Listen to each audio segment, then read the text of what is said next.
En estos almacenes se guarda con fines científicos una de las mayores colecciones de esqueletos del país, con restos que van desde la prehistoria hasta la actualidad. Los antropólogos forenses saben que no hay dos esqueletos iguales, como no hay dos personas idénticas.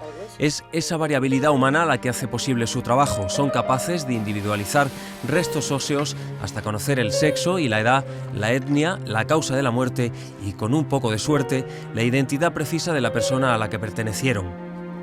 La antropología forense, en definitiva, es el paso primero, inmediato, antes de poder aplicar otras técnicas. La técnica del ADN, realmente, la estimación del ADN es un avance importantísimo en la investigación, por supuesto, pero no se puede hacer si no hay primero un estudio antropológico que pueda establecer o conocer los parámetros esos básicos: sexo, edad, talla, grupo humano.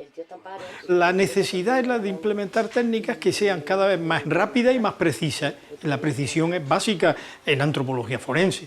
No es lo mismo equivocarse en unos restos romanos, que al fin y al cabo su trascendencia será un poco menor, que en estos restos de actualidad, donde podemos desde el principio equivocar una investigación. Saber si un esqueleto es de mujer o de hombre ya elimina de la ecuación a la mitad de los habitantes del planeta.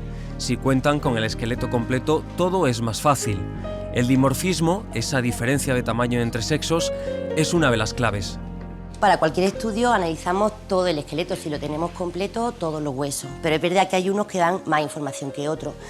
Fundamentalmente la pelvis, para la determinación de sexo, es la que más información nos da. Hay diferencias a nivel general, pero sobre todo también en el pubis, entre las pelvis masculinas como esta y las pelvis femeninas. Teniendo esto podemos dar una fiabilidad de un 98%. Pero a menudo solo aparecen huesos sueltos. Precisamente para esos casos, Anabel e Inmaculada han diseñado una técnica que permite identificar el sexo de un cadáver, aunque esté incompleto o fragmentado, con una fiabilidad de entre el 80 y el 90%. Si un esqueleto ha estado enterrado en un ambiente que no es propicio para la conservación, muchas veces también por la presión de la tierra, justo los huesos que tienen más desarrollo tridimensional, como el de la pelvis, que es el que más información nos da sobre el sexo, esos huesos suelen aparecer rotos. La técnica se basa en que los huesos del hombre siempre son mayores que los huesos de las mujeres, y lo que queremos conocer es esa diferencia, cuál es la media de la medida del hombre y la media de la medida de las mujeres.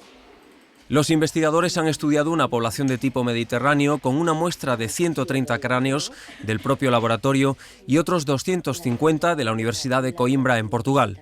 Han constatado que los huesos de la cara presentan una gran diferencia en función del sexo. Consiste en medir una serie de puntos craneométricos, bien de la zona del neurocráneo o del esplanocráneo, y eso se toman distintas medidas de cada cráneo y se someten a un programa estadístico. Ese programa estadístico establece aquellas variables que son las más importantes, las que van a permitir determinar el sexo con mayor fiabilidad. Y esa medida la vas a meter en una ecuación que te va a dar un valor. Ese valor te va a decir si es hombre o mujer, dependiendo de en qué conjunto se encuentre. Aunque la técnica de momento no es extrapolable a poblaciones humanas de otras regiones, ya se están haciendo estudios similares en México y Colombia.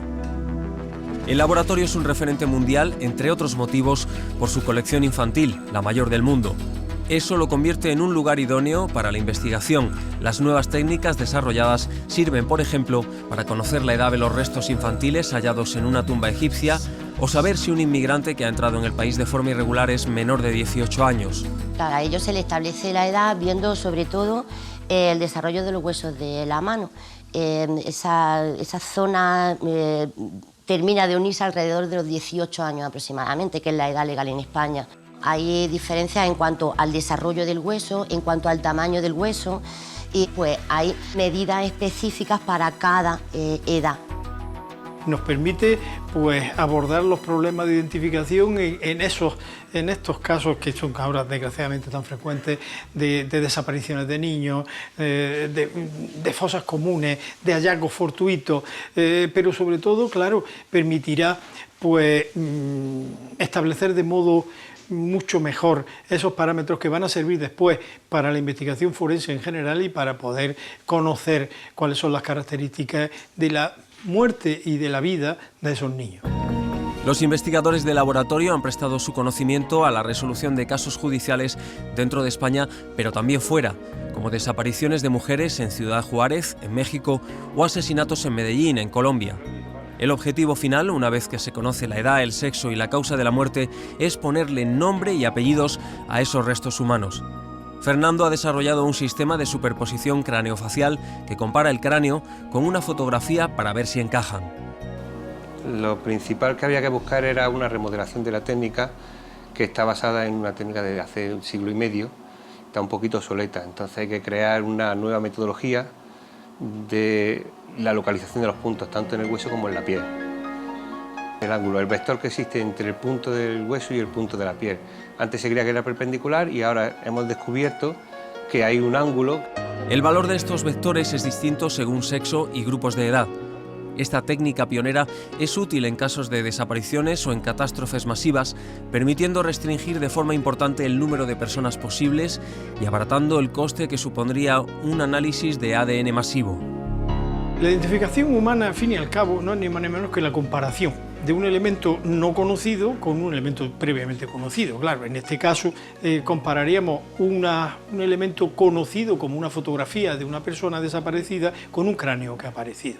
Si nosotros tenemos un cráneo y conocemos los parámetros de grosor de las partes blandas, de espesor, etc., pues nosotros podemos o podríamos elaborar una técnica en la que automáticamente también, no como una escultura, sino automáticamente también la computadora, el ordenador, nos pueda dar una aproximación de la cara. Estas y otras técnicas del Laboratorio de Antropología Forense de la Universidad de Granada ya están siendo utilizadas en la investigación judicial y arqueológica dentro y fuera de nuestro país. Los huesos de un humano del Paleolítico, de una momia del Antiguo Egipto, de un fusilado de la Guerra Civil Española o de un menor desaparecido tienen mucho que decir sobre cómo vivieron y murieron esas personas. Huesos que hablan si se les sabe escuchar.